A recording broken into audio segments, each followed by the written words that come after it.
tahu kenapa mereka guyon. Kalau ngomong serius takut kalah sama saya.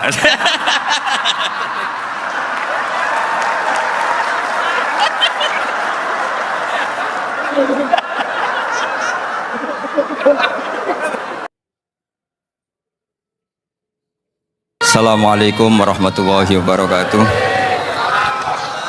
Bismillahirrahmanirrahim. Allahumma sholli wa sallim ala sayyidina Muhammadin wa ala alihi washabihi asma'in nama ba'du. Sedanten ingkang kula hormati wabil khusus teman bapak kula Kiai Haji Agus Ali Masyuri. Beberapa kiai yang tanpa ngurangi rasa hormat, saya hormati semua. Ini ada beberapa Gus. Ini saya ngaji insyaallah seperempat jam. Seperempat jam nanti yang menghisap Gus Kausar berapa Gus? 10 menit. 10 menit. Begini, sebetulnya saya membela semua umat Islam itu ahlul jannah. Karena saya ini ibarat marketing. Kalau orang Kristiani itu kan setiap orang mati sudah tenang bersama Bapak di surga. Jadi kampanye itu menarik sekali. Sementara kita sudah kiai, sudah imam masjid, sudah ulama, masih saja dikhawatirkan su'ul khotimah. Ini kalau kampanye ini tidak imbang, ini nanti saya takut kalah. Makanya saya bilang pokoknya semua orang mukmin itu ahlul jannah. Karena memang asli hadisnya seperti itu, mangqala la ilaha illallah dakhalal jannah.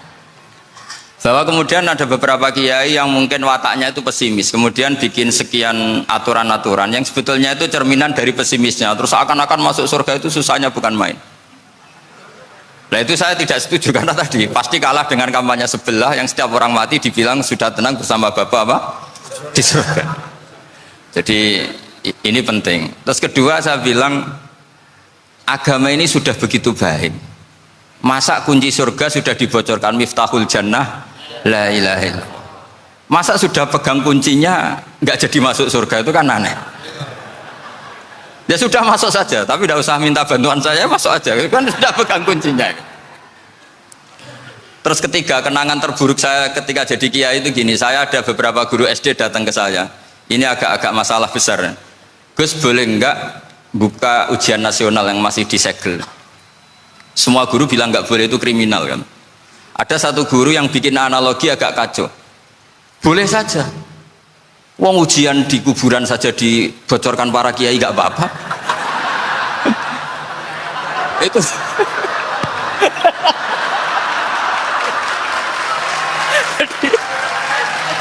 Tapi ini kriminal ya. Perhatian kepada kiai, nggak boleh memukul pemateri.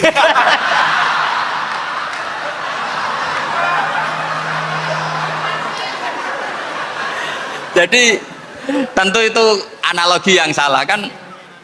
Marrobuka kan, Tuhan kamu siapa, Nabi kamu.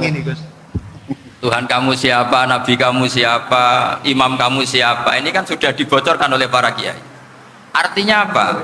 Nak raiso jawab kebablasan gitu. Terus guru ini berpikir kalau ujian akhirat sekrusial itu saja bisa dibocorkan, kenapa ujian nasional tidak boleh? Tentu ini kias yang salah, saya tidak ngajari seperti itu. Tapi saya ngajari ke kalian betapa mudahnya masuk surga. Kunci jawaban sudah dikasih, kunci pintu masuk sudah dikasih. Kok sampai tidak masuk, ini kebablasan. Paling salah gurunya. Jadi ini kenapa saya sering cerita orang mukmin semuanya itu min ahlil jannah, itu saya jamin. Sama tidak usah takut su'ul khotimah, tidak usah takut berlebihan seperti itu. Karena setahu saya, setidaknya saya mewakili ulama zaman ini, rata-rata guru kita ini bermadzhab Syadzili dalam berkeyakinan berpikir tentang Allah. Di antara ini yang mulai saya ngomong serius, supaya tadi kan guyonannya sudah diambil Gus Reza sama Gus Kausar. Saya tahu kenapa mereka guyon, kalau ngomong serius takut kalah sama saya.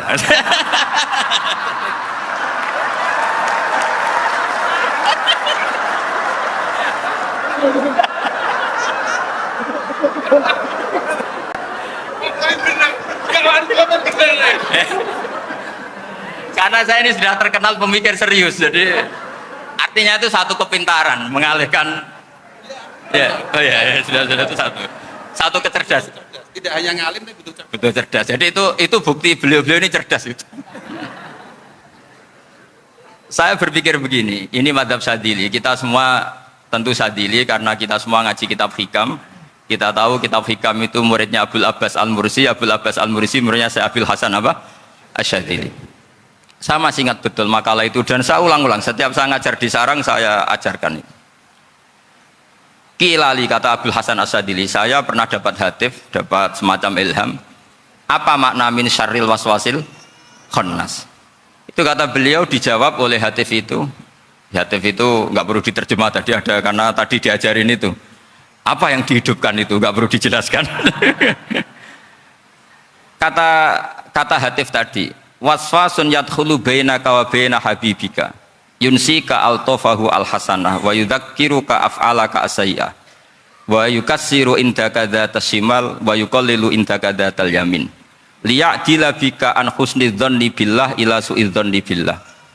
Jadi yang dikatakan waswas adalah kamu digiring untuk hanya ingat sisi-sisi kamu yang negatif, dilupakan bahwa Anda punya sisi-sisi yang positif.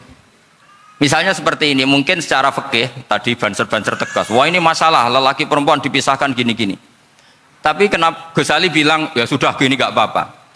Sebetulnya ada rukhsah. Rukhsah itu karena ini di depan umum. Yang paling pantangan Nabi itu la yakhluwanna rajulun bimra'atin. Ini ada yang menjaminnya gitu. Malah khawatir saya di sini dipisah tapi setelah berduaan nggak bisa. Jadi toleransinya karena ini di depan umum. Itu masih ada toleransinya. La yakhluwanna rajulun bimra'atin. Begitu juga ketika kita dosa, misalnya kita dosa. Orang Islam setiap dosa itu pasti ingat salahnya, kemudian istighfar. Dan ketika satu kebaikan dibandingkan keburukan, itu kata semua ulama, karena sayyi'ah itu bernilai 1, kebaikan bernilai apa? 10. Itu masih surplus berapa? 9. Jadi itu cara berpikir Abu Hasan Asy-Syadzili. Kenapa kamu harus berpikir positif tentang Tuhan? Sekali berpikir tentang negatif, itu bahaya betul. Misalnya begini, kamu berpikir tak rewangi jadi kiai sujud rukuk ternyata aku tetap lebu neraka, gunane apa? Itu menurut saya kan nggak punya akal. Sujud itu satu kelaziman menghamba kepada Allah. Normalnya seorang hamba itu ya sujud. Kemudian gara-gara kamu ingin masuk surga, terus logika kamu dibalik, gunanya apa saya sujud? Ternyata saya masuk neraka. Itu pertanyaan yang benar-benar bodoh dan itu menjadikan Allah benci. Logikanya dibalik begini. Ini saya ngomong serius karena ini bentuk kemenangan saya ini bentuk kemenangan saya. Saya berkali-kali ngomong di kota pelajar di Jogja karena banyak pengujinya juga, bukan sekedar pendamping tapi penguji. Banyak yang profesor, bukan sekedar dokter, banyak yang profesor. Jadi biar ini dok. Begini.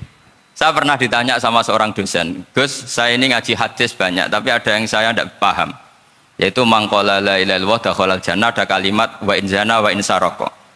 Meskipun pernah zina, pernah maling. Ini kan seakan-akan mentoleransi perzinaan dan pemalingan. Terus saya bilang, oh makna hadis itu seperti ini. Jadi kebenaran absolut, kebenaran yang mutlak itu tidak akan terganggu oleh status perilaku seseorang. Saya berkali-kali memberi contoh. Orang yang ditangkap KPK akan bilang 1 + 1 2. KPK-nya juga bilang 2. Rivalitas dalam politik, Pak Prabowo ya bilang 2, Pak Jokowi juga bilang 2. Orang yang zaniyah, yang lonte pun akan bilang 2. Muftinya juga bilang 2. Ketua MUI-nya juga bilang 2. Artinya gini, kebenaran yang absolut adalah kebenaran yang siapapun akan meyakini seperti itu. Seperti 1 + 1 2. Kamu punya musuh bilang 2. Kalau ibu-ibu ini punya maru ya marunya bilang 2 tadi tambah mama. Enggak tahu saya terjemahnya apa tadi. Nah, kebenaran yang absolut itu kebenaran yang siapapun pasti mengakui. Dan uniknya begini, saya kalau saya pernah ngaji acara himmah, acara pondok sarang di Demak. Kalau kamu bilang 1 + 1 menjadi 2, untuk mengatakan 2 itu kamu butuh hadiah enggak? Mereka semua jawab enggak. Kita semua juga saja mengatakan tembok itu putih. Kenapa? Karena memang putih. Kita mengatakan 1 + 1 2 karena memang kita tanpa presentasi dapat hadiah, dapat penghormatan. Kenapa untuk mengatakan Allah itu Tuhan kita butuh surga? Memangnya kalau tidak ada surga Allah tidak jadi Tuhan? Ini problem orang soleh-soleh yang terlalu pesimis. Makanya nanti orang-orang soleh itu masuk surganya berat. Tapi kalau orang alim lebih gampang kira-kira seperti itu. Iya, karena kan imannya lebih bagus. Dalam hadis qudsi Allah ini yang dibuli orang-orang soleh. Laulam akhluk jannatan wala naron alam akun ahlan an uto'ah, dalam hadis qudsi itu. Kalau saja saya tidak menciptakan surga dan neraka, apa saya tidak jadi Tuhan yang perlu ditaati? Apa kalau kamu tidak saya kasih uang 1 juta terus bilang 1 tambah 1 11? Enggak kan? Tetap bilang berapa? 2. Kalau kebenaran absolut yang 1 tambah 1 kamu bilang 2 meskipun tanpa mendapat hadiah. Kenapa untuk bilang Allah Tuhan kamu butuh hadiah surga? Itu kan serah ikhlas belas. Makanya saya terus mengajarkan ikhlas. Ikhlas itu bisa dilatih dengan akal, dengan pikiran, bil ilmi lah. Harus dilatih. Nah di sini ini momen atau makna yang mestinya harus difahami wa inzana bahwa kalimat ini sah meskipun dilafatkan seorang yang pernah zina. Sama seperti 1 tambah 1 2 sah, diucapkan siapa saja sah. Dan siapapun akan mengucapkan itu secara ikhlas. Ini penting saya utarakan. Sehingga setelah ada firqah-firqah takfiri yang mengatakan orang megang keris itu syirik, ke kuburan syirik, ini syirik. Itu salah besar. Salahnya adalah tadi kalimat-kalimat atau kebenaran-kebenaran absolut ini sudah jadi sibghatullah man ahsanu minallahi sibghah. Kalimat ini begitu absolut di hatinya orang mukmin. Sehingga ketika terganggu oleh hal-hal yang adat istiadat kayak pegang keris, kayak apa, ini tidak mengganggu. Tetap kualitas iman ini di atas keyakinan adat membawa apa keris. Kalau orang membawa keris menjadi syirik karena percaya sama makhluk. Orang misalnya kejawen kalau nggak bawa keris nggak nyaman. Orang kota itu kalau nggak bawa ATM juga nggak nyaman. Itu tidak dihukumi syirik. Kamu pergi lupa bawa HP nyaman enggak? Enggak, kenapa enggak dihukumi syirik?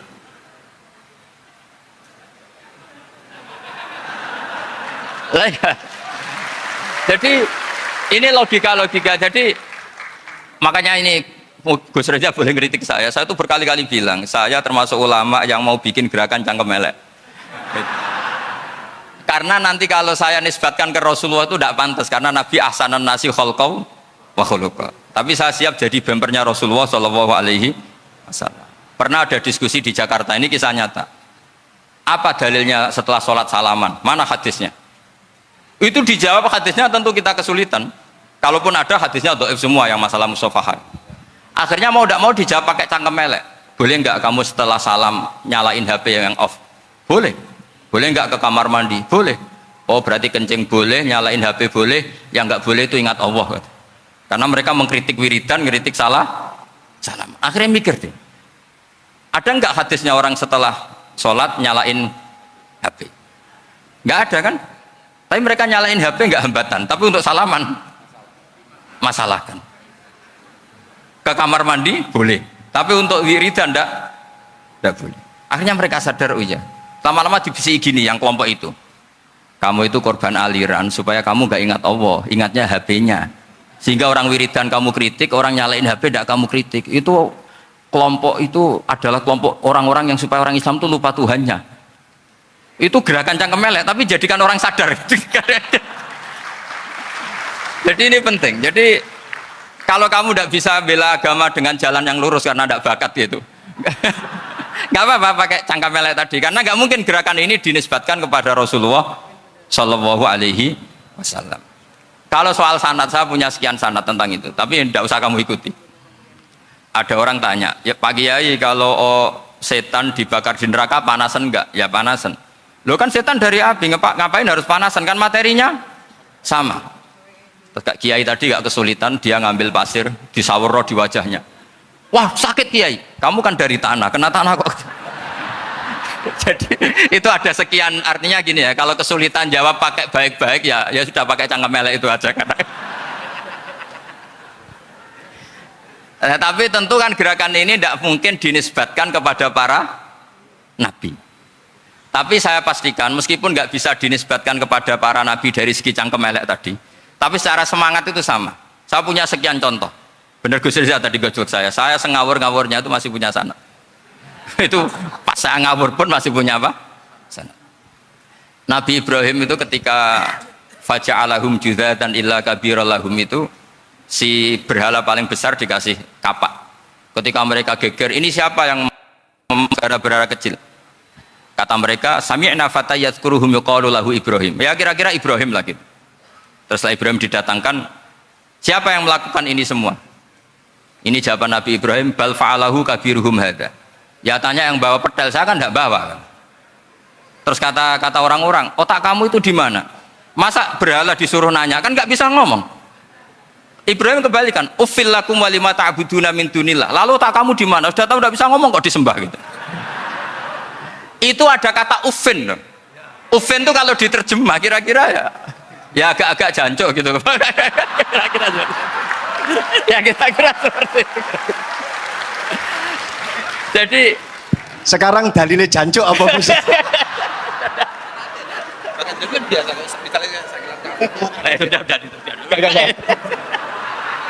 Gimana? Jancuk itu dari daksu, dak tinggalkanlah suan perkara sing elek. Krono ilate wong Surabaya kakean rawon, akhirnya ngomongnya jancuk.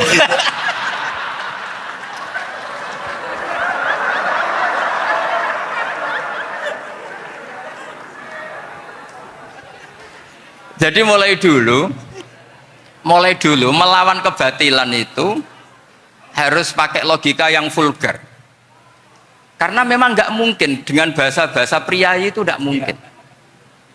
Dan ini penting saya utarakan. Nah, kalau nanti nggak mungkin dinisbatkan kepada Rasul karena Nabi adalah ahsanan nasi khalqa wa khuluqa, kita yang ngambil alih saja. Gus Reza, saya, Gus Hasan ini cara cangkem elek kan pantas. Luas. Selain bakat ya sudah natural. Karena memang itu cara kita menjelaskan kebenaran. Saya ulang lagi, itu cara kita menjelaskan apa? Kebenaran. Mau tidak mau. Saya pernah ditanya sama seseorang, Gus, beberapa nabi itu kan poligami itu bukti hipersek, karena yang tanya itu orang nasionalis yang nggak pati senang Islam. Terus tak balik tanya, perempuan itu makhluk lemah enggak? Ya lemah. Kalau nolong lama satu itu gimana? Ya baik. Kenapa nolong dua jadi tidak baik? Harusnya kalau nolong tiga tidak baik. Tapi saya ada dukung poligami enggak. Ini cerita. Setidaknya mereka jadi ingat. Saya itu pernah ditanya agak-agak orang ateis. Dia benci Islam tapi neliti Islam. Pertanyaan kedua, kenapa dalam perang itu seakan-akan Nabi itu perampok, hartanya orang kafir disita kemudian menjadi ghanimah? Itu kan kayak ngerampok. Terus saya tanya gini, kalau ada penjahat ke rumah kamu kemudian pakai senjata api, setelah kamu ringkus, itu senjata api kamu kembalikan apa kamu sita? Oh ya saya sita, kalau tak kembalikan dipakai ngerampok lagi. Ya sama seperti itu, kalau kekuatan mereka dikembalikan akan dipakai kekuatan mereka lagi. Jadi ya lagi-lagi ini kemenangan orang serius. Karena nanti guyonnya sudah dintekno sama Gus Safa sama Gus Riza. Nah, kenapa saya ngajar begitu rileks, begitu santai? Karena pikiran saya sederhana. Fa innal uqula muttarratun ila qabilil haq. Akal sehat pasti dipaksa menerima apa? Kebenaran. Sehingga kebenaran itu tidak usah kamu ngomongkan secara serius, secara tidak perlu. Kebenaran itu mudah diterima. Saya itu pernah ngaji berkali-kali di Jogja di mana-mana sampai ada buku seorang dokter nulis tesisnya itu bangga lagi menjadi muslim setelah ngaji saya itu, karena saya menerangkan itu ringan. Orang Islam itu harus mencintai Allah. Ciri utama cinta itu tidak tegang, rileks. Saya bilang begini, kalau kamu pernah 1 tahun digratisi orang rumah, makanan, kamu kira-kira itu mudah nggak mencintai orang yang berjasa sama kamu, minjemin rumah dan ngasih makan gratis? Mudah kan? Apalagi kita ini mudah mencintai orang yang minjemin mobil 1 tahun, ngasih rumah 1 tahun, apalagi selamanya. Kenapa kita tidak mudah mencintai Allah yang memberi kita bumi, air, oksigen, semuanya kita dikasih Allah? Akhirnya mereka mikir, wong mencintai seseorang yang ngasih dalam durasi 1 tahun saja mudah, apalagi mencintai Allah yang ngasih kita tanpa batas. Itu disebut walladzina amanu asyaddu hubbal lillah. Orang mukmin itu mudah sekali mencintai Allah. Caranya dilatih tadi. Kita mudah mencintai orang yang berjasa sama kita. Kenapa tidak mudah mencintai Allah yang tentu jasanya lebih besar?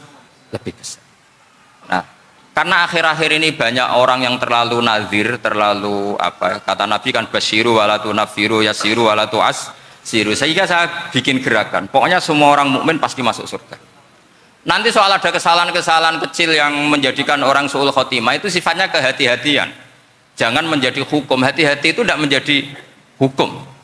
Kalau kamu nyupir hati-hati itu bukan berarti pasti kecelakaan, enggak. Hati-hati itu ya hati-hati saja, tidak menjadi hukum. Ini penting saya utarakan karena kubu sebelah kampanyenya sudah tadi, setiap mati Mesti tenang bersama Bapak di surga. Sementara kita mau kampanye, kamu sholat tidak mesti diterima, haji tidak mesti diterima, jadi kiai tidak mesti masuk surga. Coba kalau kita kampanye gitu terus, yang mau jadi muslim itu siapa? Jadi ini sudah tak perhitungkan matang-matang, saya milih mazhab seperti itu. Ya ini saya pikir sudah, ini pembandingnya supaya punya waktu. Saya suka sekali. Nah ini yang sesi terakhir ya, sesi terakhir. Saya akan cerita fikih karena Nyun sewu Gus, ada iklan sebentar dari ibu-ibu, pentolan mic kurang dekat ke mulutnya Gus Baha. Sehingga suaranya tidak terdengar sampai ke belakang. Oh, gitu, pentolannya didekatkan Gus Oh, ke iya. mulutnya. Ini kalau ngomong konotasinya itu mesti nyerempet. Sudah apa ya? Sudah ahlinya di situ. Ya malah ada di situ.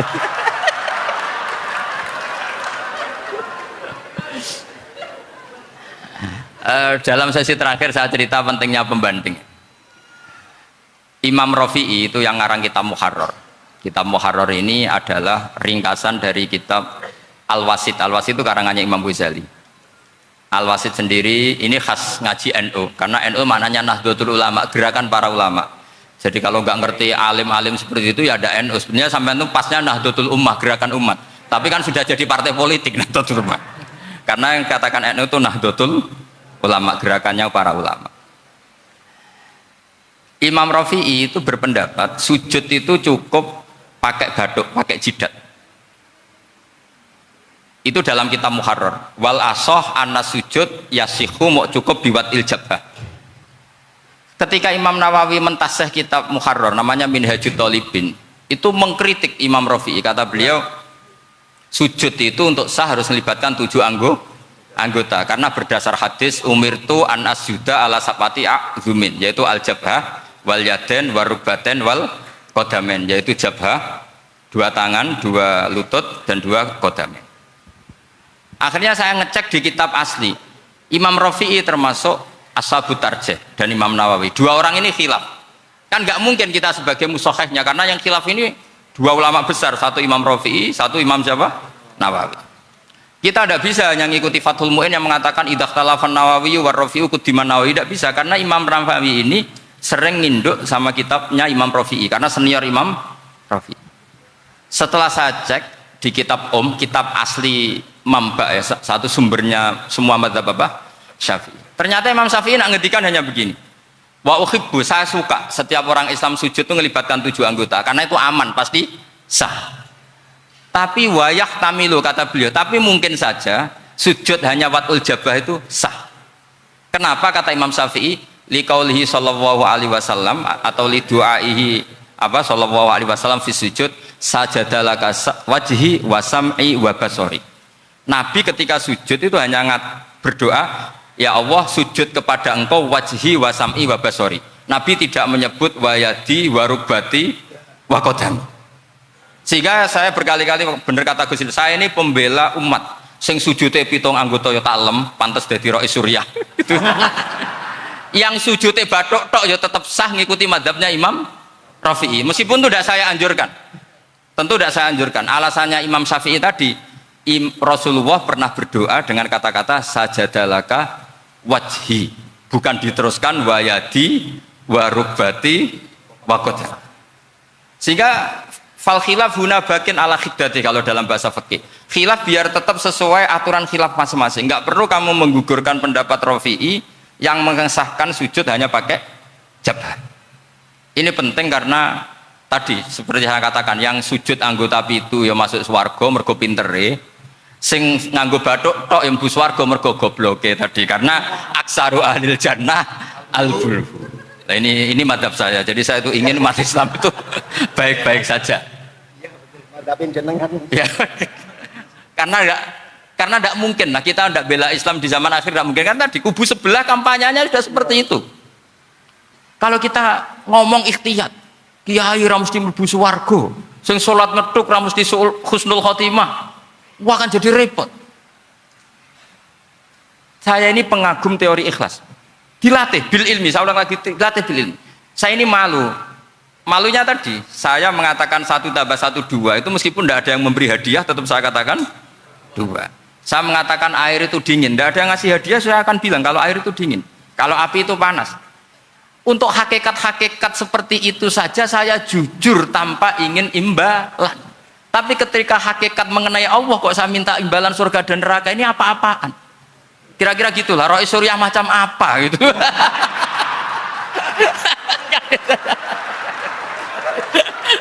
Ya saya kira demikian. Assalamualaikum warahmatullahi wabarakatuh. Waalaikumsalam warahmatullahi wabarakatuh.